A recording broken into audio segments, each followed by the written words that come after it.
పహల్గామ్‌లో ఉగ్రదాడి తరువాత భారతదేశం ఖచ్చితంగా పాకిస్తాన్‌ని ఎన్ని రకాలుగా దెబ్బతీయాలో అన్ని రకాల ప్రణాళికలైతే సిద్ధం చేసుకోవడం చూస్తున్నాం. అంటే వాణిజ్యపరంగా, ఆర్థిక పరంగా ఏ విధంగా పాకిస్తాన్‌కి ఇబ్బందులకు గురి చేయాలని చెప్పేసి కూడా అంటే భారతదేశం ఆ విధంగా ప్రణాళికలు రాయడం చూస్తున్నాం. అందులో భాగంగానే సింధు నది జలాల్ని ఆపేయడం, అదే విధంగా ఇక్కడున్న మొత్తం కూడా పాకిస్తాన్‌కి చెందిన వాళ్ళని పాకిస్తాన్‌కే పంపించేయడం, ఇటువంటి నిర్ణయాలు తీసుకొని పాకిస్తాన్‌ని పెద్ద ఎత్తున దెబ్బతీయడం కూడా చూసాం. అయితే దీనికి కౌంటర్‌గా అటు పాకిస్తాన్ కూడా కొన్ని ప్రణాళికలు రచిస్తుంది. సో, అందులో భాగంగా ఒక నిర్ణయం తీసుకుంది పాకిస్తాన్. దానివల్ల ఇప్పుడు భారతదేశానికి తీవ్ర స్థాయిలో నష్టం జరిగిందని కూడా అంటున్నారు. దాదాపు 5,000 కోట్ల నష్టం జరిగిందని అంటున్నారు. అయితే దీన్నిప్పుడు ఎలా ఇండియా కౌంటర్ చేస్తుంది అని చెప్పేసి చాలా మంది విశ్లేషకులైతే చర్చించుకుంటున్నారు. మరి ఎటువంటి నిర్ణయం పాకిస్తాన్ తీసుకుంది? మరి భారత్ ఇప్పటికే చాలా దెబ్బతీసింది కదా పాకిస్తాన్‌ని. సో, దీని నుంచి పాకిస్తాన్ ఏ విధంగా ఎదుర్కొంటుంది దీన్ని? సో, ఏం జరిగే అవకాశం ఉంది? ఇప్పుడు తీసుకున్న నిర్ణయం వల్ల భారత్‌కి అసలు ఎంత నష్టం వచ్చింది? మరి దీని నుంచి ఏ విధంగా ఇండియా కౌంటర్ అటాక్ చేస్తుంది? సో, దీనికి సంబంధించిన వివరాలు అందజేయడానికి మా ప్రతినిధి హారిక కూడా ఉన్నారు.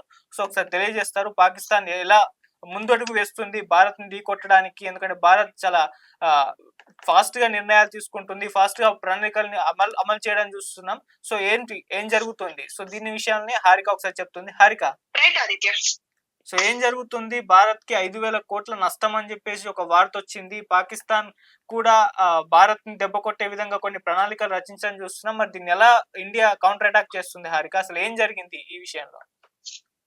ఈ పహల్గామ్ ఉగ్రదాడి తర్వాత భారత్, పాకిస్తాన్ మధ్య యుద్ధ వాతావరణం నెలకొంది అని చెప్పుకోవాలి. ఎందుకంటే ఏ క్షణమైనా యుద్ధం ప్రారంభం కావచ్చనే సంకేతాలు బయటకొస్తున్నాయి. ఉగ్రవాదాన్ని పెంచి పోషించిన పాకిస్తాన్ ను దెబ్బకు దెబ్బ తీయాలని భారత్ ప్రభుత్వం సరైన ప్రణాళికలు చేస్తుందని చెప్పుకోవాలి. ఇప్పటికే ఆర్థిక పరంగా గాని, వాణిజ్య పరంగా గాని కఠిన నిర్ణయాలు తీసుకుందని చెప్పుకోవాలి. అయితే పాకిస్తాన్ ఆర్థిక వ్యవస్థపై కూడా ఉక్కుపాదం మోపింది.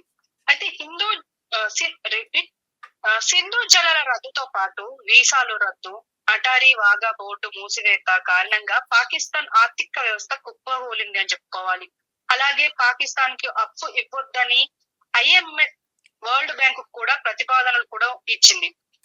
దీంతో పాకిస్తాన్ ప్రజలు తీవ్ర ఇబ్బందులు పడుతున్నారు. అతి కొద్ది రోజుల్లోనే ఇప్పటికే ఆర్థిక పరంగా గాని, వాణిజ్య పరంగా గాని కఠిన నిర్ణయాలు తీసుకుందని చెప్పుకోవాలి. పాకిస్తాన్ ఆర్థిక వ్యవస్థపై ఉక్కుపాదం మోపిందని చెప్పాలి. అయితే సింధు జలాల రద్దుతో పాటు వీసాల రద్దు, అటారీ వాఘా బోర్డు మూసివేత కారణంగా పాకిస్తాన్ ఆర్థిక వ్యవస్థ కుప్పకూలిందని చెప్పాలి. అలాగే పాకిస్తాన్ కు అప్పు ఇవ్వొద్దని ఐఎంఎఫ్, వరల్డ్ బ్యాంక్ కూడా ప్రతిపాదన కూడా పంపింది. అయితే దీంతో పాకిస్తాన్ ప్రజలు తీవ్ర ఇబ్బందులు పడుతున్నారు. అతి కొద్ది రోజుల్లోనే ఆ దేశంలో ఆర్థిక మాంద్యం కొట్టుకుపోతోంది అని ఇప్పుడు ప్రస్తుతం దీని గురించి అయితే చర్చ నడుస్తోంది. ఎందుకంటే అసలు పాకిస్తాన్ కి అంత బలం లేదు అని చెప్పుకోవాలి. ఒక పక్క మనం ఇప్పటి వరకు చూస్తూనే ఉన్నాము. అసలు పాకిస్తాన్ కి అంత శక్తి లేదు. అటు అమెరికానో, ఇటు చైనానో అప్పులు ఇవ్వడమో లేకపోతే ఏదో ఒక రకంగా సహాయం చేస్తే మాత్రమే అది సర్వైవల్ అయ్యే సిచ్యువేషన్ లో ఉంది అని చెప్పేసి అయితే ప్రస్తుతం అందరూ మాట్లాడుతున్న విషయం. ఇదిలా ఉంటే తామేమి తక్కువ కాదని పాకిస్తాన్ సైతం భారత్ పై పలు ఆంక్షలు విధించింది అని చెప్పేసి అయితే వార్తలు వస్తున్నాయి. అలా పాకిస్తాన్ గగనంతరం కూడా మూసివేసింది. దీంతో భారత్ లోని వైమానిక సంస్థ ఎయిర్ ఇండియాకు సుమారు 5,000 కోట్ల నష్టం వాటిల్లే అవకాశం ఉందని నిపుణులు అంచనా వేస్తున్నారు ఆదిత్య. అయితే ఏడాది పాటు పాకిస్తాన్ ఇలా ఎయిర్లైన్స్ మూసివేస్తే భారత్ కు 5,000 కోట్ల నష్టం వాటిల్లుతుందని అభిప్రాయపడుతున్నారు. విషయం ఓకే, కానీ పాకిస్తాన్ నిర్ణయంతో ఎయిర్ ఇండియా ప్రత్యామ్నాయ మార్గాలపై దృష్టి సారించే అవకాశం కూడా ఉంది. ఈ విషయంపై ఇప్పటికే ఎయిర్ ఇండియా నుంచి ఎలాంటి అధికార ప్రకటన రాలేదు. కానీ ప్రస్తుతం ఎయిర్ ఇండియాతో పాటు ఇతర భారతీయ విమాన సంస్థలైన ఇండిగో, స్పేస్ జెట్ సంస్థలు కూడా ఇదే పరిస్థితిని ఎదుర్కొంటున్నాయి. అయితే భారత్ నుంచి ఇతర దేశాలకు ప్రయాణించే వాళ్ళు ఇకపై పాకిస్తాన్ ఎయిర్వేస్ నుంచి ప్రయాణించేందుకు వీలు లేదు. ఈ నిర్ణయం ఎప్పటి వరకు అమల్లో ఉంటుందో తెలియదు అని అంటున్నారు. కానీ 2025 మే 25 వరకు ఇది కొనసాగే అవకాశం ఉందంటున్నారు. ఆ తర్వాత ఎలాంటి చర్యలు తీసుకుంటారో చూడాలి. మరోవైపు భారత్ కూడా పాకిస్తాన్ విమానాల కోసం తన ఎయిర్వేస్ మూసివేసిన విషయం మనకు ఆల్రెడీ తెలిసిన విషయమే. మరోవైపు ఉగ్రదాడి ఎన్ఐఏ దర్యాప్తు ముమ్మరం చేసింది. కానీ లభించిన 2 కీలక వీడియోల ఆధారంగా ఉగ్రదాడి ఎన్ఐఏ విశ్లేషిస్తుంది. అసలు ఇది ఉగ్రదాడి అవునా కాదా? అంటే జిప్ లైన్ ఆపరేటర్లను విచారణ చేస్తుంది అని కూడా అంటున్నారు ఎన్ఐఏ.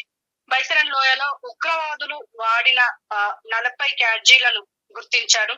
ఈ దీనికి సంబంధించి విచారణకైతే ముమ్మరం చేస్తున్నారని చెప్పుకోవాలి.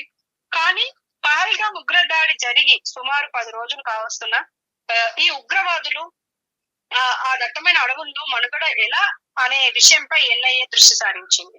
ఇందులో భాగంగా వారి వద్ద సమృద్ధిగా ఆహార పదార్థాలు ఉండి ఉండొచ్చు అని అంటున్నారు. అందువల్లే ఇన్ని రోజులు దట్టమైన అడవుల్లో ఉంటున్నారని అధికారులు భావిస్తున్నారు. ఉగ్రవాదుల కోసం ముమ్మరంగా గాలిస్తున్నారని చెప్పుకోవాలి ఎన్ఐఏ. కానీ అంటే ఇంతకు ముందు చెప్పినట్టుగానే అసలు 10 రోజులు అయ్యింది. అటు పాకిస్తాన్ కి వెళ్ళలేరు, ఇటు ఇండియా జనసంద్రంలో కలిసిపోలేరు. మరి వాళ్ళు ఎక్కడున్నారు అన్న విషయం మీద మాత్రం ఇంకా చర్చలు నడుస్తున్నాయి. మరి వాళ్ళకి సరిపడా ఫుడ్ వాళ్ళతో ఉందా, లేకపోతే అక్కడ కాశ్మీర్ లో ఉన్న ముస్లింస్ ఎవరైనా వాళ్ళకి హెల్ప్ చేస్తున్నారా, లేకపోతే అటు పాకిస్తాన్ నుంచి వాళ్ళకి ఏమైనా హెల్ప్ అందుతుందా అనే దాని మీద చాలా చర్చలు అయితే జరుగుతున్నాయి ఆదిత్య. అయితే ఇప్పటికైతే త్రివిధ దళాల్లో ప్రధాని నరేంద్ర మోదీ సమావేశం నిర్వహించారు. అందులో ముఖ్యంగా త్రివిధ దళాలకు ప్రధాని మోదీ పూర్తి స్వేచ్ఛ ఇచ్చారనైతే మాత్రమే తెలుస్తుంది. టైం, డేట్ మీరే ఫిక్స్ చేయాలని ఆదేశాలు ఇచ్చారంటున్నారు. పాకిస్తాన్ కు ఎలాంటి జవాబు ఇవ్వాలో సైన్యమే నిర్ణయిస్తుంది అని కూడా ప్రధాని మోదీ అన్నారు. మరి ఉగ్రవాదాన్ని అణచివేయాలన్నదే తమ ధ్యేయం అని తెలిపారు. ఈ సమావేశం దాదాపు గంటన్నర పాటు జరిగింది. పలు కీలక నిర్ణయాలు తీసుకున్నట్లయితే తెలుస్తుంది ఆదిత్య. మరి చూడాలి. ఇప్పటికైతే ఖచ్చితంగా మోడీ వెనక్కి తగ్గే అవకాశం లేదు అంటున్నారు. ఈవెన్ రాజ్నాథ్ సింగ్, రక్షణ మంత్రి రాజ్నాథ్ సింగ్ కూడా పూర్తి స్వేచ్ఛనిచ్చాము సైన్యానికి, ఇప్పుడు వాళ్ళే చూసుకుంటారు పాకిస్తాన్ కి ఎలాంటి జవాబు ఇవ్వాలి అనే దాని మీద అని చెప్పేసి కూడా అంటున్నారు. సో చూద్దాం ఆదిత్య, అంటే ముఖ్యంగా ఎలాంటి చర్యలు తీసుకుంటారు అనేది. Okay Harika, thank you so much Harika.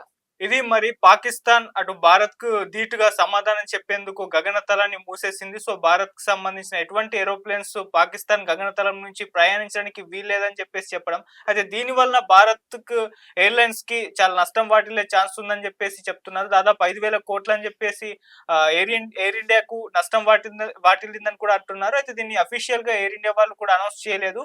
కాకపోతే దీన్ని రిపోర్ట్ ని పంపించేశారు, ఈ విధంగా ఉంది అని చెప్పేసి అంటున్నారు. కాకపోతే ముందే ఊహించే ఉంటారు కేంద్ర గవర్నమెంట్ కూడా. అంటే ఆల్రెడీ భారత్ చాలా దెబ్బతీసింది పాకిస్తాన్ ని. సింధు నది జలాలని ఆపేయడం కానివ్వండి, లేకుంటే టిఎంఎఫ్, లేకుంటే వరల్డ్ బ్యాంక్ కు సంబంధించి వాళ్ళకు కూడా ప్రతిపాదన చేసింది, మీరు పాకిస్తాన్ కి అప్పులు ఇవ్వద్దు అని చెప్పేసి, ఎందుకంటే వాళ్ళు ఉగ్రవాదుల్ని ప్రోత్సహిస్తున్నారు కాబట్టి అని చెప్పి ఆ విధంగా వాళ్ళకు కూడా ప్రతిపాదన చేసింది. ఇక్కడున్న పాకిస్తాన్లందరినీ కూడా వాళ్ళ దేశానికి పంపించేయడం, ఇలా చాలా నిర్ణయాలు తీసుకొని పాకిస్తాన్ ని దెబ్బ కొట్టడం చూసాం. సో అదే విధంగా పాకిస్తాన్ కూడా ఒక నిర్ణయం తీసుకోవడం, గగనతలాన్ని మూసివేసి భారత్ ధీటైన సమాధానం చెప్దామని చెప్పేసి వాళ్ళు ప్లాన్ చేశారు. సో అందులో భాగంగానే 5,000 కోట్లు నష్టం వాటిల్లిందని చెప్పేసి ఒక ఇన్ఫర్మేషన్ వచ్చింది. కాకపోతే ఇది పెద్ద నష్టం వాటిల్లే అంత ఇది కాదు. ఖచ్చితంగా ప్రత్యామ్నాయాలు చూస్తున్నారు ఇండియన్ గవర్నమెంట్ కానివ్వండి, లేకుంటే ఎయిర్లైన్స్ వాళ్ళు కానివ్వండి. సో వాళ్ళు వేరు వేరు రూట్స్ వెతుకుతున్నారు.